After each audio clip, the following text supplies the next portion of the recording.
One shot video बनाएंगे, ठीक है, और वन शॉट में जो पढ़ेंगे, मतलब इस पहला लेसन में हम एक्चुअली देखेंगे कि क्या क्या हमने इसमें पढ़ा है और वो सारी चीजें हमारी समझ में आया है कि नहीं आया, ठीक है। तो इस पहला लेसन में जो हमने देखा था, क्या है पहला लेसन का नाम क्या है, चार्ज एंड इलेक्ट्रिक फील्ड, यही है ना, विद्युत आवेश एवं विद्युत क्षेत्र, यही पढ़े हैं ना, विद्युत क्षेत्र, ठीक है। इसमें जो पहला पॉइंट हमने देखा वह था किसके बारे में था, चार्ज, आवेश के बारे में था। आवेश क्या है, आवेश कैसे करता है, ठीक है। तो इसमें हमने देखा था कि आवेश जो है कैसे पैदा होता है, दो पदार्थों को आपस में क्या कर दिया जाए, घर्षण कर दिया जाए। तो घर्षण करने से इलेक्ट्रॉन क्या होता है, स्थानांतरण, ट्रांसफर हो जाता है। एक ऑब्जेक्ट से दूसरे ऑब्जेक्ट में जब इलेक्ट्रॉन्स क्या करता है, ट्रांसफर होता है, तो इलेक्ट्रॉन ट्रांसफर होता है तो एक में इलेक्ट्रॉन्स ज्यादा हो जाते हैं और एक में इलेक्ट्रॉन्स क्या हो जाता है, कम हो जाता है, ठीक है, जिसके वजह से इसका द्रव्यमान भी क्या हो जाते हैं, कम, और इसका द्रव्यमान क्या हो जाता है, ज्यादा हो जाता है, ठीक है। और दोनों कंडीशन में, आपके दोनों कंडीशंस में हमारा क्या हो जाते हैं, पदार्थ क्या हो जाता है, आवेशित, क्या हो जाता है, पदार्थ आवेशित, दोनों कंडीशंस में पदार्थ आवेशित हो जाता है। बस अंतर यह होता है, देने वाला कैसा आवेश होता है और लेने वाला कैसा होता है, ऋण आवेश, और दोनों आवेशित हो गए। हमने इस तरह से चार्ज के बारे में पढ़ा, ठीक है।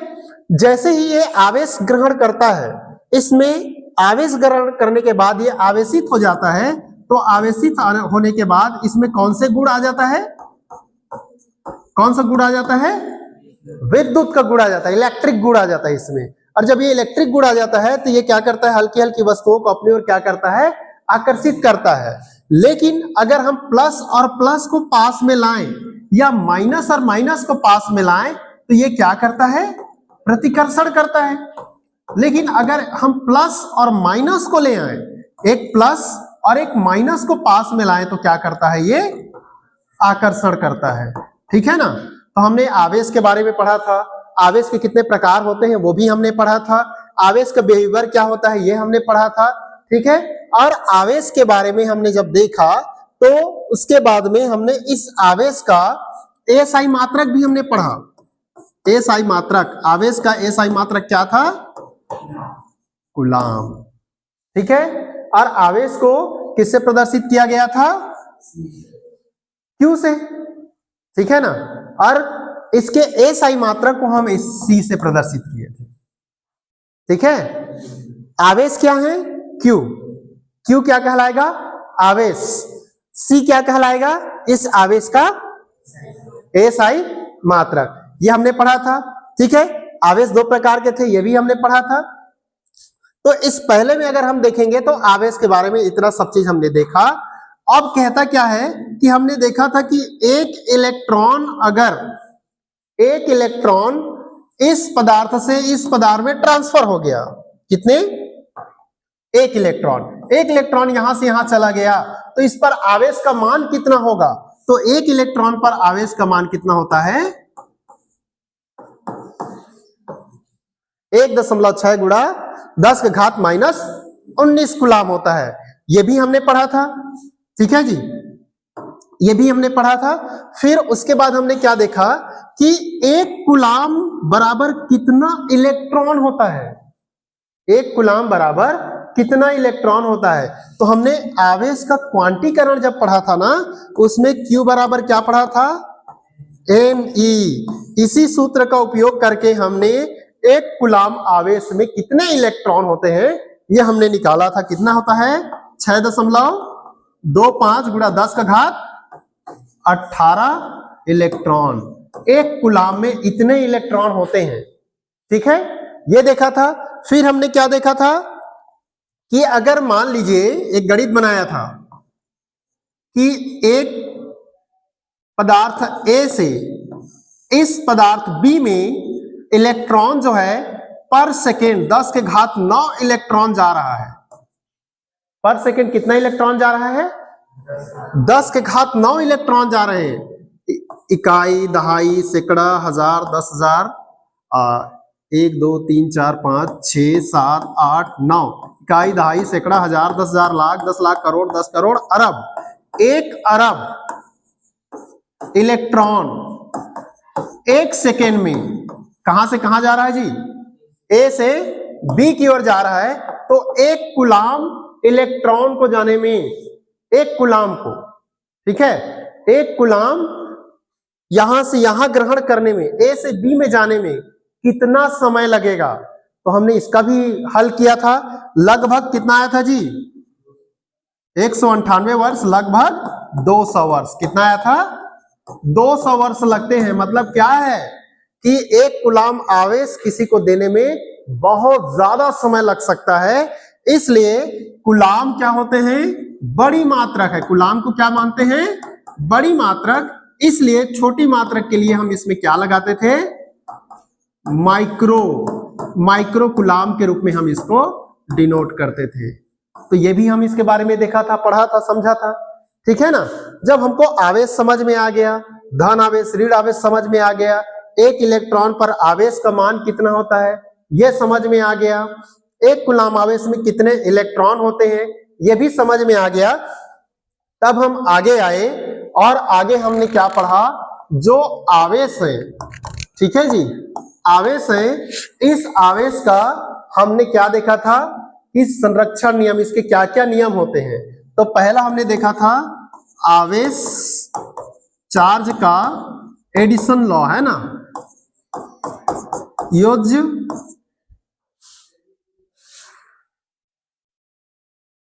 योज्य नियम, कि अगर हम देखें कि एक पदार्थ से जो इलेक्ट्रॉन्स निकल रहे हैं दूसरे पदार्थ उस इलेक्ट्रॉन को ग्रहण कर रहा है, तो दोनों का अगर हम योग करेंगे तो दोनों का योग करेंगे तो क्या आएगा? बराबर।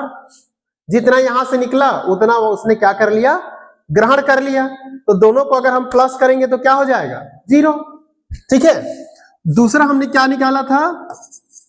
आवेश का क्वांटीकरण। आवेश का क्या था? क्वांटीकरण। इसको हम क्वांटाइजेशन ऑफ चार्ज भी कहते हैं। तो क्वांटाइजेशन ऑफ चार्ज क्या था? Q बराबर क्या था? n। जहां पर Q क्या था? आवेश। Q को क्या माने थे? आवेश। n को क्या माने थे? संख्या। और E को क्या माने थे? 1 इलेक्ट्रॉन पर आवेश का मान, ठीक है। तो इसने क्या बताया था कि एक पदार्थ से दूसरे पदार्थ में जब इलेक्ट्रॉन जाता है तो वो कैसा जाता है? वो n के पूर्ण गुणज के रूप में जाता है। अर्थात 1 2 3 4 5 dash dash dash up to infinite कितना भी जा सकता है।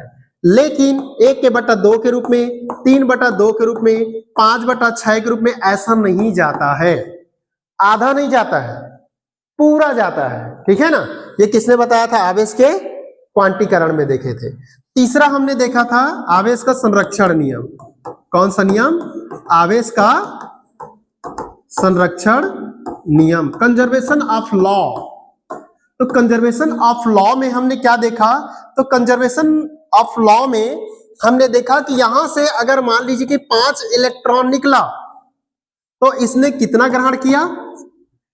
5 इलेक्ट्रॉन को ग्रहण कर लिया। अगर इसमें से 50 इलेक्ट्रॉन निकला तो इसने कितना ग्रहण कर लिया? 50 इलेक्ट्रॉन ग्रहण कर लिया। मतलब आवेश का कहीं पर भी क्षरण नहीं हो रहा है। इसको हम क्या बोलते हैं? आवेश का संरक्षण नियम, ठीक है। इसे पढ़ने के बाद में हमने देखा था, क्या देखा था? तो हमने देखा आवेश वितरण नियम। और इस आवेश वितरण नियम में क्या क्या देखा था? Law of charge distribution. क्या होगा ये? Law of charge distribution. तो लॉ ऑफ चार्ज डिस्ट्रीब्यूशन में हमारे पास में क्या क्या था? पहला था वो है रैखिक आवेश घनत्व, लीनियर चार्ज डेंसिटी, क्या बोलेंगे इसको हम? Linear charge density. और इसका सूत्र क्या था? लैम्डा बराबर क्या था जी? डी क्यू अपान डी एल। ठीक है, दूसरा हमने क्या देखा था? पृष्ठीय आवेश घनत्व। ये क्या है? Surface charge density. Surface charge density को किससे डिनोट किया था? सिग्मा। और यहां क्या लिखा था? डी क्यू अपान डी एस। तीसरा क्या था हमारा? आयतन आवेश घनत्व, वॉल्यूम चार्ज डेंसिटी। तो इसको किससे डिनोट किया था जी? ठीक है, इक्वल टू क्या आएगा? डी क्यू अपान डी भी, ये लिखा था हमने। ठीक है, कभी कभी परीक्षा में, कभी कभी क्या अधिकतर परीक्षा में पूछता है 2 नंबर का क्वेश्चंस में, तो 2 नंबर के क्वेश्चन से पूछेगा तो सेट नंबर ए में एक क्वेश्चन को पूछ दिया, सेट नंबर बी में एक नंबर का क्वेश्चन को पूछ दिया, सेट नंबर सी में पूछ दिया। इसका मतलब है कि आपको पता नहीं है कि कौन सा सेट आएगा आपके पास, तो इसलिए तीनों को जानना क्या है आपके लिए बहुत जरूरी है ना? तीनों को जानना आपके लिए बहुत जरूरी है। इसमें अभी तक में किसी को कोई पूछना है? नहीं समझ में आ रहा है? ओके, आगे देखिए, हमने देखा तो अब हम आ गए कहां पर? विद्युत क्षेत्र पे। कहां पे आ गए? विद्युत क्षेत्र, इलेक्ट्रिक फील्ड पे आ गए। अब इस इलेक्ट्रिक फील्ड में क्या कहता है? तो मान लीजिए कि कोई पदार्थ है वो आवेश ग्रहण कर लिया, कोई पदार्थ है उसने क्या ग्रहण कर लिया? आवेश ग्रहण कर लिया। ये पदार्थ है, इस पदार्थ ने क्या ग्रहण कर लिया? आवेश। तो जैसे ये आवेश ग्रहण करेगा, तो अब यहां पर अगर मैं कोई पदार्थ को लाता हूं, ठीक है, क्या लाया? मैंने कोई पदार्थ लाया, तो यहां पर ये पदार्थ लाऊंगा तो इस पदार्थ को क्या करेगा? इसको ये या तो आकर्षण करेगा, अट्रैक्शन, या क्या करेगा? रिपल्सन करेगा, प्रतिकर्षण करेगा। और इस आकर्षण या रिपल्सन पे कोई हम एक पॉइंट को लाया तो इसके चारों ओर जो क्षेत्र बनेंगे वही क्षेत्र क्या कहलाएगा? विद्युत क्षेत्र। अर्थात इस आवेश के चारों ओर का वह क्षेत्र जहां तक इसका प्रभाव होता है हमारा क्या कहलाता है? विद्युत क्षेत्र कहलाता है। ठीक है ना? इससे पहले हमारा एक पॉइंट जो छूट रहा है उसी पर आपका डिपेंड करेगा, नहीं तो हमारा ये पॉइंट जो है हमारा समझ में नहीं आएगा ये पॉइंट क्या है। ठीक है, वो था आपका कूलाम्ब का नियम। कौन सा था? कूलाम्ब का नियम, लॉ ऑफ कूलाम्ब्स लॉ। तो कूलाम्ब ने क्या कहा था? कूलाम्ब ने कहा था कि अगर हमारे पास में दो चार्ज है Q1 और Q2, दो चार्ज है हमारे पास में, और इन दोनों चार्ज के बीच का जो डिस्टेंस है वो डिस्टेंस कितना है? R डिस्टेंस का है। तो ये दोनों आपस में क्या लगाएंगे? बल लगाएंगे। अट्रैक्शन या रिपल्सन का क्या लगाएंगे? बल लगाएंगे। जिस तरह से हमारा न्यूटन ने बताया था, न्यूटन ने 11वीं कक्षा में क्या कहा था? न्यूटन ने कहा था कि अगर दो बॉडी है, इसका द्रव्यमान m1 और इसका द्रव्यमान m2, दो द्रव्यमान के जो वस्तु हैं हमारे पास में है, अगर इन दोनों के बीच की डिस्टेंस कितनी है? r, तो इन दोनों द्रव्यमान पर एक बल कार्य करता है, उस बल को क्या कहते हैं? Gravitational force. क्या बोलते हैं? ग्रेविटेशनल फोर्स, गुरुत्वाकर्षण बल। ये कौन दिया था? न्यूटन ने। ठीक है, इसी तरह से यहां पर तो दो वस्तु का क्या था? द्रव्यमान। दो वस्तु का क्या था? द्रव्यमान। और यहां पर दो वस्तु का क्या है? आवेश है। ठीक है ना? अब ये जो आवेश है इस पर दोनों धन आवेश हो सकते हैं, दोनों ऋण आवेश हो सकते हैं, और एक धन या एक ऋण आवेश हो सकते हैं, लेकिन दोनों के बीच में क्या लगेगा? बल। तो जो बल लगेगा, तो पहला उसने क्या कहा? यह जो बल है यह इन दोनों आवेशों के अनुक्रमानुपाती होता है, गुणनफल के अनुक्रमानुपाती। दोनों आवेशों के गुणनफल के क्या है? अनुक्रमानुपाती, जो बल लगेगा। दूसरा इसने क्या कहा? ये जो बल लगेगा, ये जो बल लगेगा, ये बल इसके दूरी के वर्ग के व्युत्क्रमानुपाती होता है, ये भी बताया था इसने। अगर हम इन दोनों को जोड़ दें तो F Q1 Q2 क्या होगा, R का स्क्वायर। इस प्रोपोर्शनल को जब हमने हटाया था, तो प्रोपोर्शनल को हटाया तो F इजिकल टू क्या आया था जी, K into Q1 Q2 R का स्क्वायर, या क्या आया था, F बराबर 1/4 pi epsilon 0 into Q1 Q2 R का स्क्वायर। इसको हमने हल किया था, इसको हल किया था, है ना, इसका पूरा नाम निकाल के, ठीक है, इसका मान ये विद्युतशीलता कहलाता है। तो F बराबर क्या आया था, 9 multiply 10 to power 9 into Q1 Q2 R square, ये आया था, ठीक है। अब यहीं से इस कूलाम के नियम से हमने क्या निकाला था आगे, एकांक आवेश, क्या लाया था, एकांक आवेश, यूनिट चार्ज, क्या निकाला था, यूनिट चार्ज। तो ये यूनिट चार्ज जो दी गई है, ये क्या होता है, यूनिट चार्ज हम किसको कहते हैं, ठीक है जी, यूनिट चार्ज हम किसको कहते हैं। तो अगर मेरे पास में दो आवेश है Q1 और एक आवेश है Q2, इन दोनों के बीच की दूरी को मैंने कितना मान लिया, 1 मीटर, किसमें लेकर के चल रहा हूं मैं, एसआई मात्रक में, ठीक है। तो दो आवेश हैं, दोनों आवेश के बीच की दूरी कितनी है, 1 मीटर है। तो ये दोनों आवेश एक दूसरे को, अगर ये प्लस है ये भी प्लस है, तो प्रतिकर्षण करेगा। तो ये दोनों आवेश कितने बल से प्रतिकर्षण करेगा, 9 गुणा 10 का घात 9 न्यूटन के बल से, ठीक है जी, इतना बल से क्या करेगा, प्रतिकर्षण करेगा। तब प्रत्येक आवेश को चार्ज को क्या कहेंगे, यूनिट चार्ज, एकांक आवेश कहेंगे, क्या कहेंगे, एकांक आवेश कहेंगे।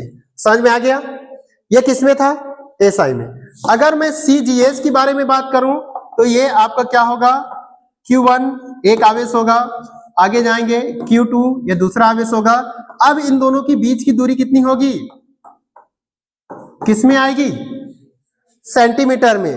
तो ये इन दोनों के बीच में भी एक बल लगेगा, 9 गुणा 10 का घात 9, और सीजीएस में बल का मात्रक जो होता है वो क्या होता है, डाइन, क्या होता है, इतने डाइन का क्या करेगा, बल से प्रतिकर्षण करेगा। तो प्रत्येक आवेश को क्या कहेंगे, यूनिट चार्ज, एकांक आवेश। समझ में आ गया, ठीक है जी।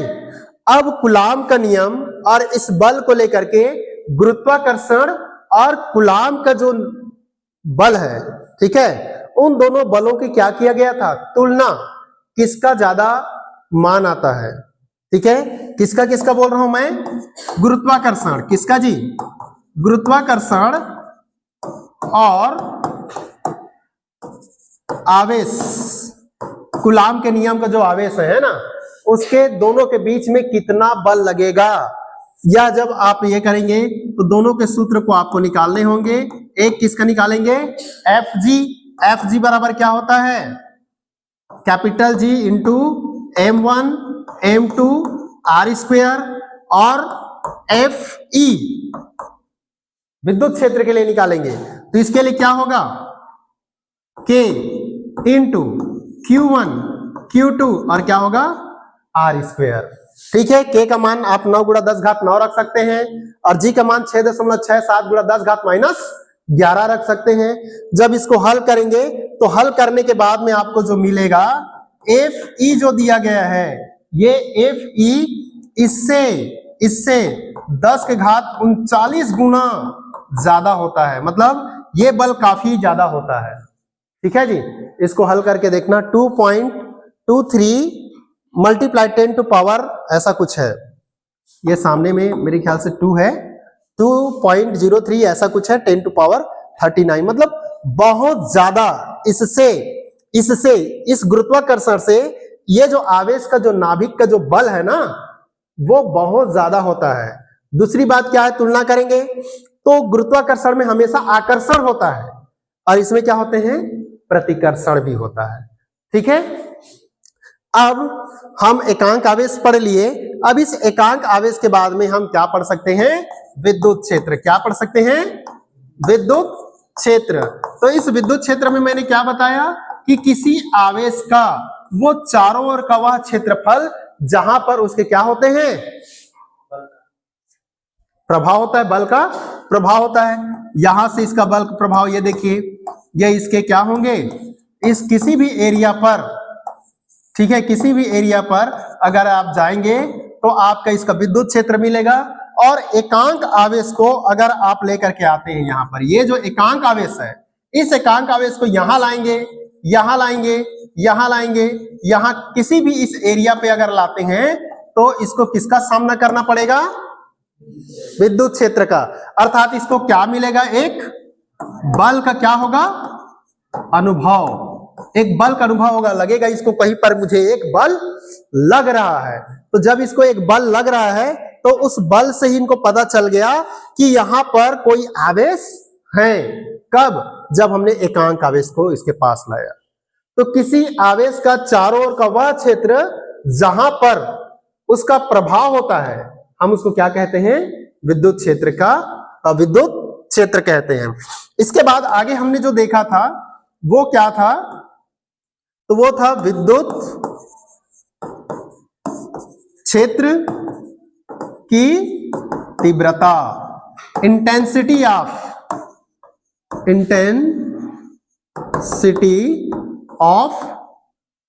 इलेक्ट्रिक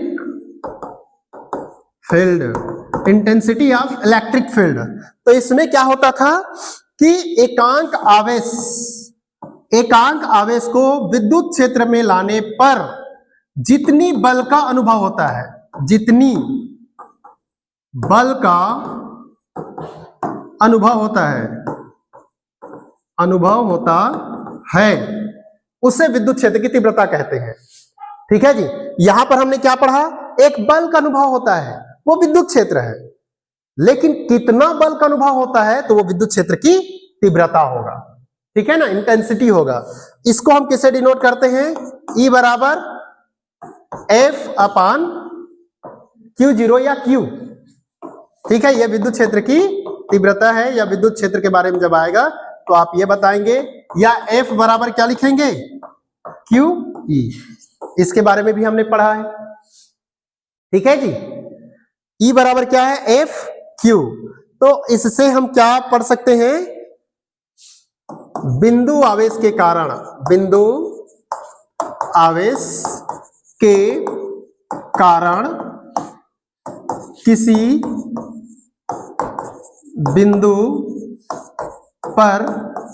बिंदु पर क्या करेंगे, विद्युत क्षेत्र की तीव्रता।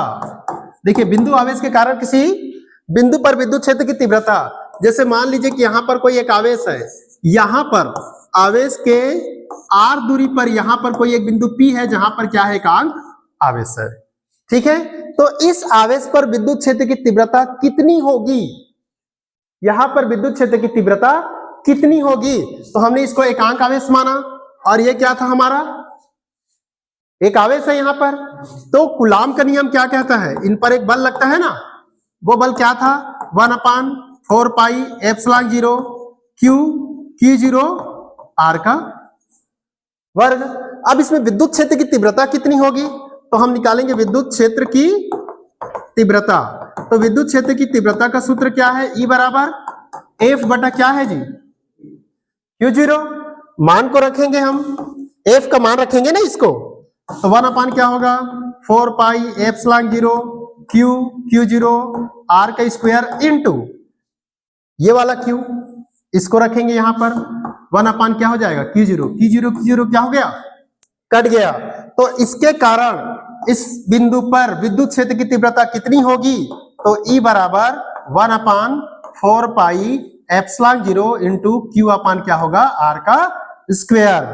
विद्युत क्षेत्र की तीव्रता का SI मात्रक क्या होता है, न्यूटन पर कूलाम। ये भी हमने पढ़ा था। ठीक है, इसके बारे में जान चुके थे हमने। अब अगर हम इसको पढ़ने के बाद आगे और आए, तो आगे हमने क्या देखा था विद्युत बल रेखाएं, इलेक्ट्रिक लाइंस। क्या पढ़े थे हमने?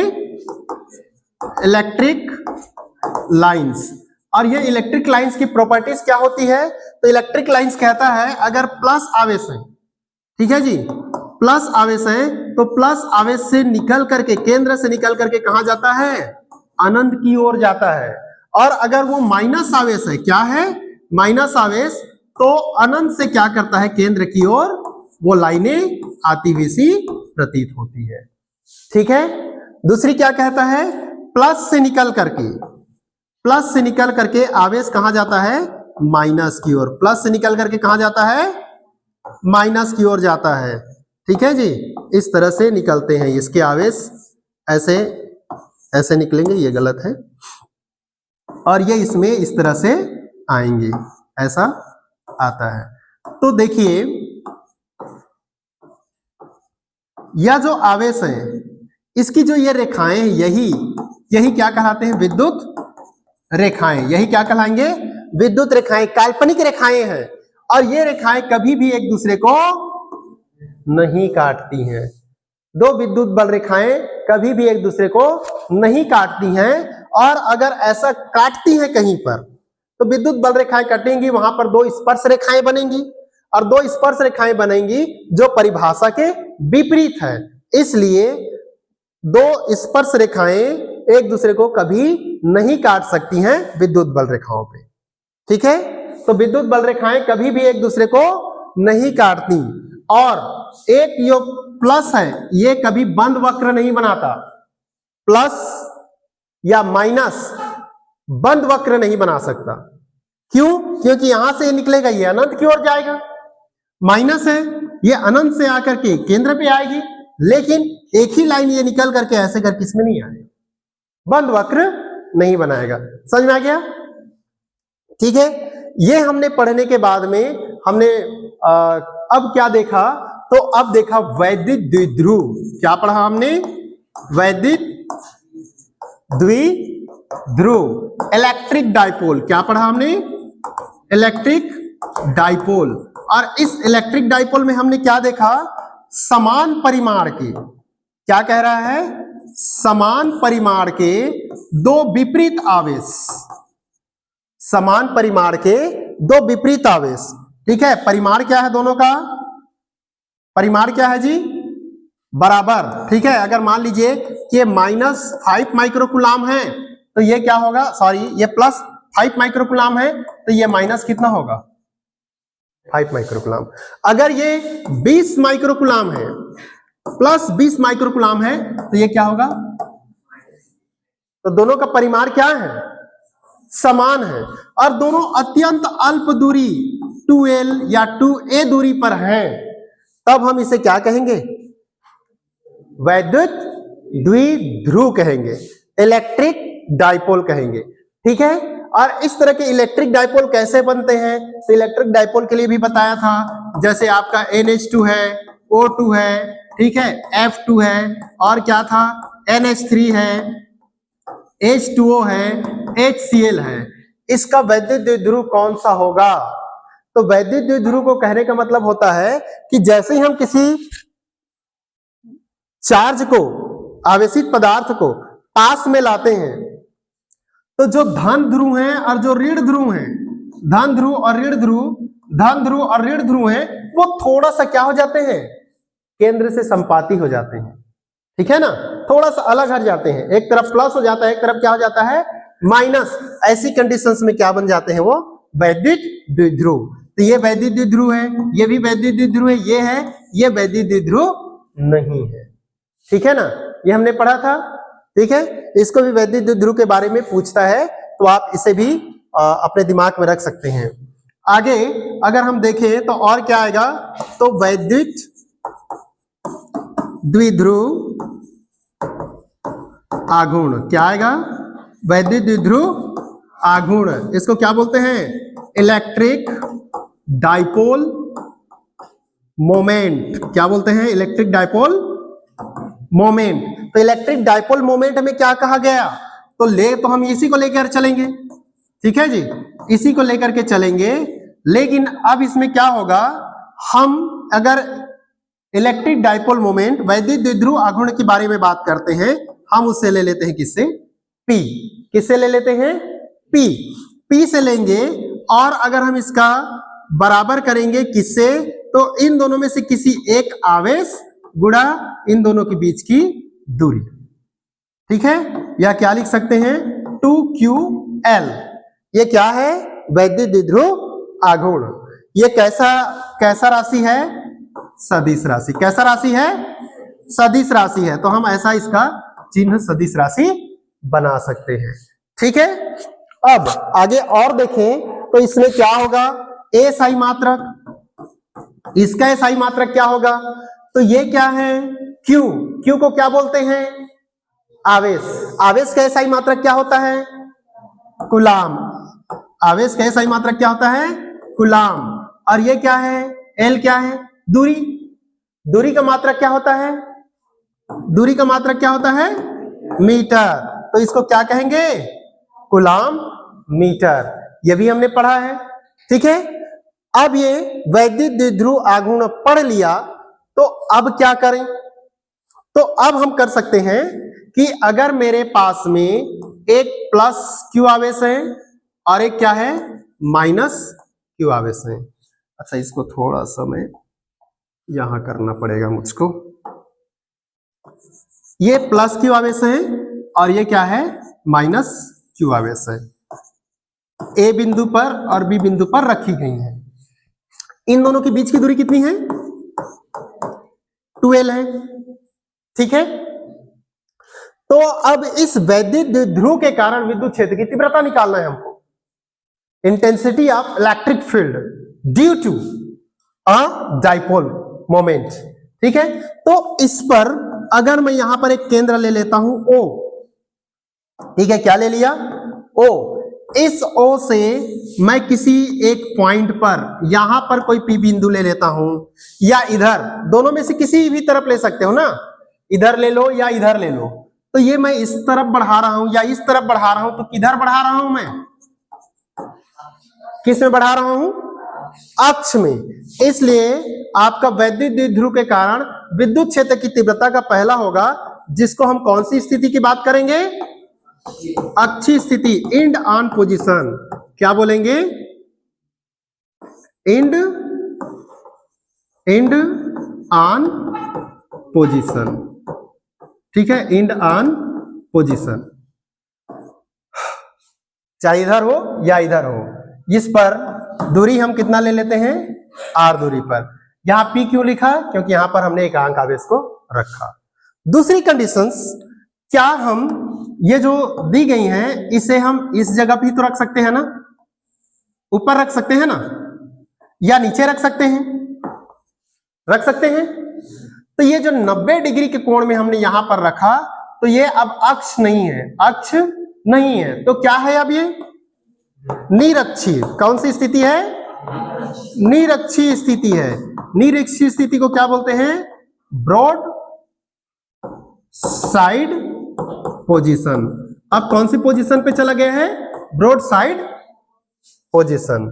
जब इस पोजीशन पे होता है तो विद्युत क्षेत्र की तीव्रता कितना निकाला था जी हमने, E बराबर 1/4 pi epsilon 0 into 2p r का क्यूब न्यूटन पर कूलाम निकाला था। यह अक्षीय स्थिति का सूत्र है। ठीक है, और निरक्षीय स्थिति में हम देखेंगे तो निरक्षीय स्थिति का विद्युत क्षेत्र की जो तीव्रता आती है, वह विद्युत क्षेत्र की तीव्रता आती है E बराबर 1/4 पाई एप्सिलॉन 0 इंटू p अपान क्या आता है, r का क्यूब आता है। यह भी वही होगा, न्यूटन पर कूलाम।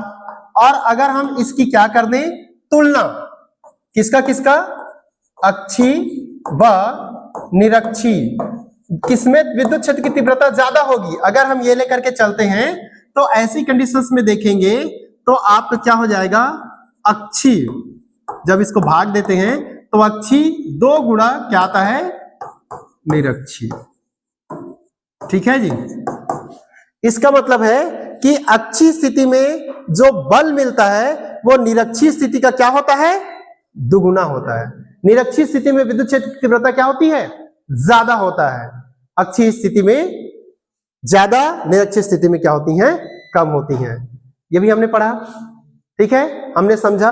फिर किसी एक पॉइंट पर, तीसरा एक और पॉइंट था, किसी भी बिंदु पर विद्युत क्षेत्र की तीव्रता कितनी होती है, तो E बराबर क्या होता है, रूट के अंदर में आता है, ठीक है ना, cos θ1 करके आपको बनाने के लिए दिया गया था उसको, ठीक है। इसके बाद हमने क्या देखा था, इसके बाद क्या देखा था जी,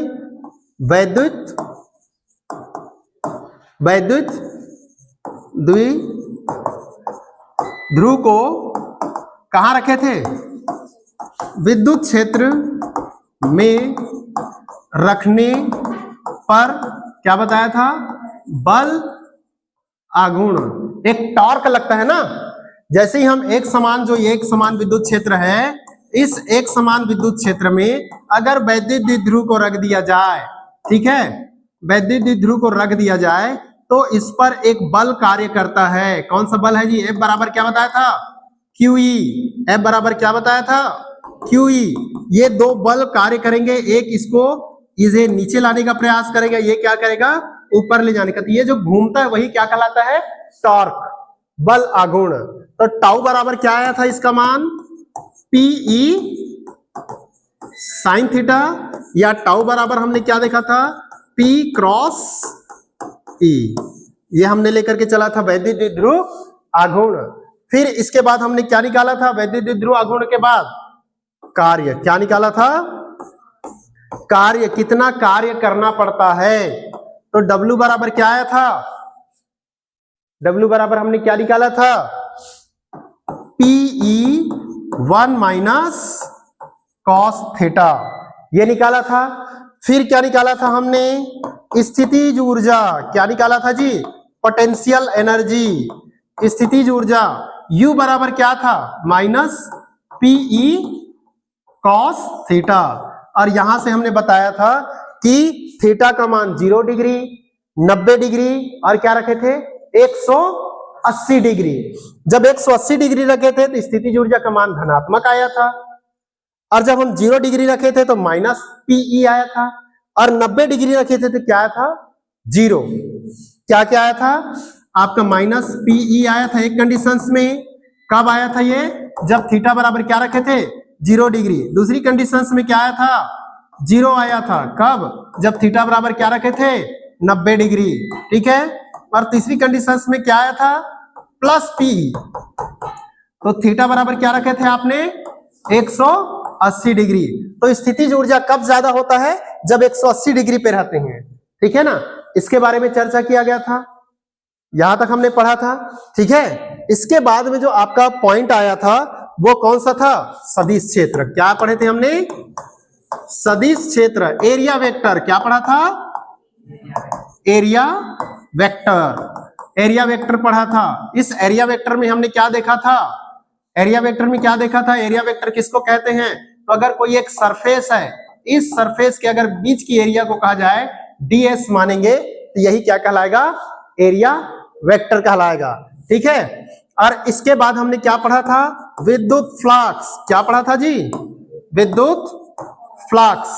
और इस विद्युत फ्लक्स को किससे प्रदर्शित किया गया था, फाई ई से। तो ये जो सदिश क्षेत्र है, इसी सदिश क्षेत्र में अगर हम कोई एक आवेश रख दें और उसे क्या मान ले, विद्युत क्षेत्र, ठीक है। अगर हमारे पास में एक सदिश है और यहां पर हमने इस ओर विद्युत क्षेत्र को रखा, यहां पर अगर हम ds रखते हैं तो कोण कौन सा बनेगा, थीटा कोण बनेगा। तो फाई ई बराबर क्या माने थे हमने, E इंटू ds, और कोई कोण में बन रहा है इसलिए हम क्या माने थे इसको, cos थीटा। या फाई ई बराबर क्या माने थे, E ds, दोनों एक ही डायरेक्शन में है, दोनों एक ही डायरेक्शन में है, तो थीटा का मान क्या आया था, 0। तो फाई ई बराबर क्या हो गया था, E इंटू ds। इसका मतलब है कि थीटा बराबर 0 डिग्री होगा तो विद्युत फ्लक्स का मान क्या होगा, बहुत ज्यादा होगा। थीटा बराबर 0 होगा तो विद्युत फ्लक्स का मान क्या होंगे, बहुत ज्यादा होगा।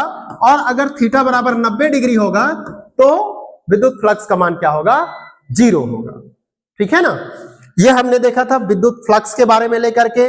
और इसके बाद में हमने इसका भी SI मात्रक है, ठीक है जी, इसका भी SI मात्रक है। ये क्या है, विद्युत क्षेत्र ना, विद्युत क्षेत्र क्या होता है? न्यूटन पर कूलम। क्या होता है? न्यूटन पर कूलम। और ये क्षेत्रफल है, तो क्षेत्रफल का क्या आता है? Metre square. ठीक है, इसका ये सारी मात्रक आप देखे थे। अब इसके बाद में एक और देखा था हमने, कौन सा? घन कोण। क्या देखे थे? घन कोण, सॉलिड एंगल। क्या बोलते हैं इसको? Solid angle. और इस सॉलिड एंगल के बाद में हम आगे डायरेक्ट आए थे, वो क्या था? गॉस प्रमेय। ठीक है, गॉस थ्योरम। और इस गॉस थ्योरम में हमने क्या देखा था?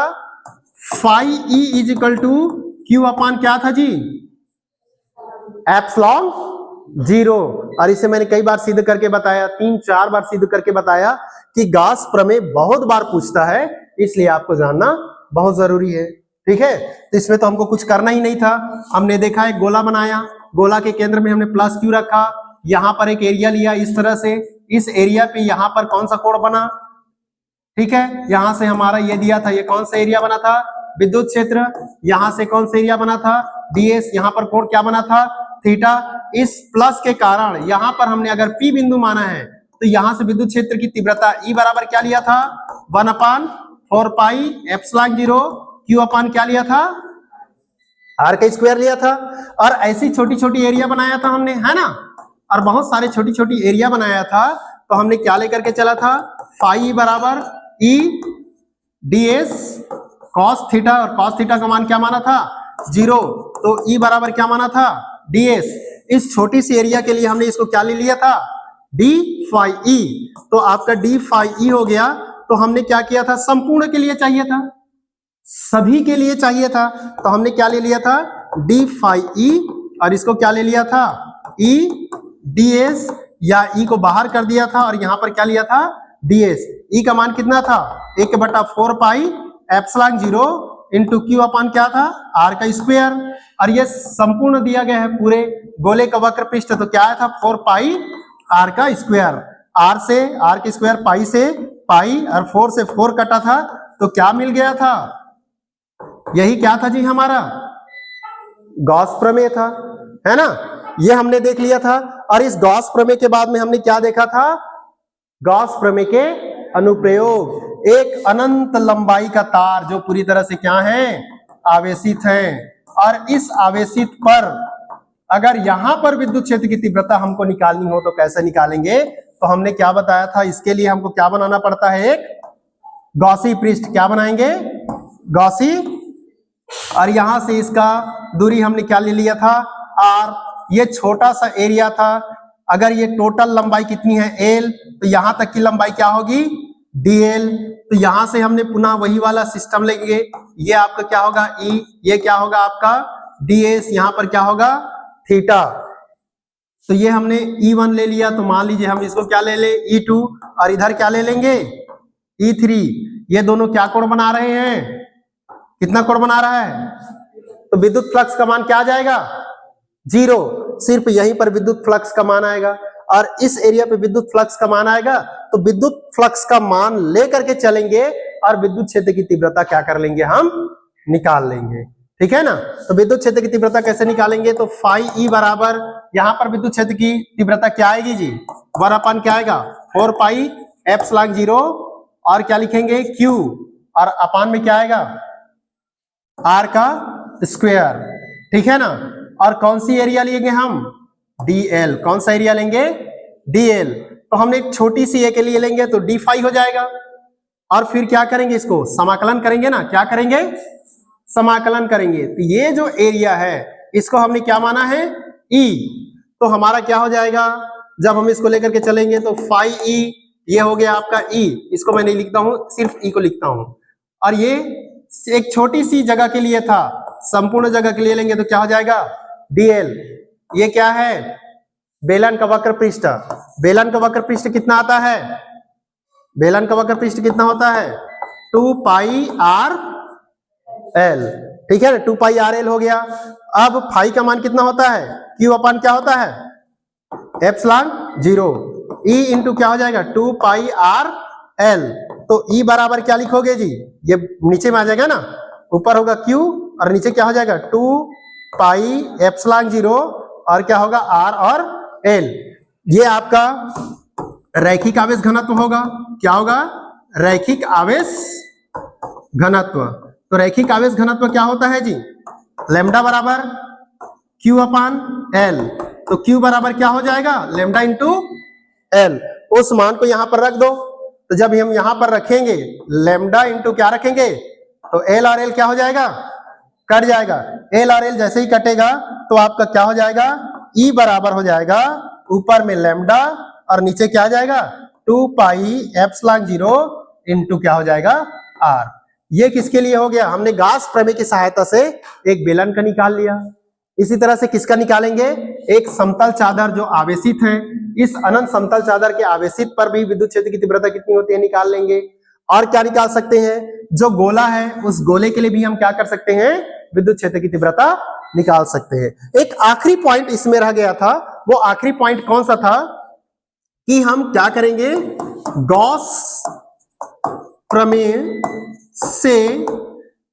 प्रमेय से क्या निकालेंगे? कूलाम का नियम। गॉस प्रमेय से क्या लेंगे हम? कूलाम का नियम। तो गॉस प्रमेय से कूलाम का नियम कैसे लेंगे? तो हमारे पास में एक यही जो दिया गया है इस तरह से हम लेकर के चलते हैं ना, ठीक है जी, ऐसा लेकर के चलते हैं। तो इस पर हमने क्या लिखा था? इसमें क्या आता है? फाई ई बराबर क्या लेते हैं जी? ई इंटू ds लेते हैं। ई इंटू क्या लेते हैं? हमारा ds। तो अब देखिए फाई ई बराबर ई इंटू क्या हो जाएगा? ds होगा ना, छोटे छोटे लेते जाएंगे। मैं गॉस प्रमेय को लेकर के चल रहा हूं। तो फाई ई बराबर क्या हो जाएगा? ई इंटू इसका मान कितना आएगा? आएगा ना। तो ई बराबर, अब इसका फाई ई का मान क्या होता है?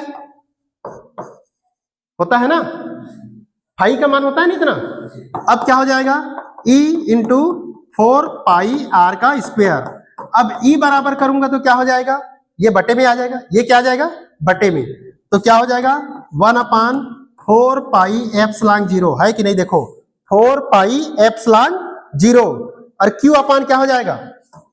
Q अपान क्या हो जाएगा? R square. अब यहां पर जो मैं P बिंदु मानता था, P की जगह में क्या मान लू? Q0।